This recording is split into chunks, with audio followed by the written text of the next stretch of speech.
হাসপাতালের সাদা দেয়ালে মৃত্যুর গন্ধ। বিছানায় শুয়ে কাপা কাপা গলায় স্বামী বলল, শোনো, আমি যদি না বাঁচি, তুমি রামলালকে বিয়ে করো।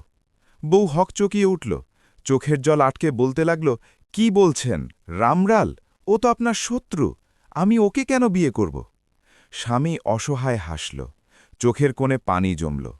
বুঝতে পারছ না, একটা বদলা অসম্পূর্ণ রয়ে গেছে। আমি মারা গেলে সেই বদলা নেওয়ার একটাই রাস্তা বাকি থাকবে। বউ অবাক হয়ে জিজ্ঞেস করল, কিন্তু আমি ওকে বিয়ে করলে বদলা হবে কিভাবে?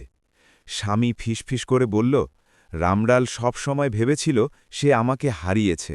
তুমি যদি তার বউ হও, প্রতিটা দিন তুমি তাকে মনে করিয়ে দেবে সে আমার জায়গা কখনোই নিতে পারবে না। ওর অহংকারটাই ভেঙে যাবে। এটাই হবে আমার প্রতিশোধ। স্বামীর শ্বাস ধীরে ধীরে থেমে আসছে।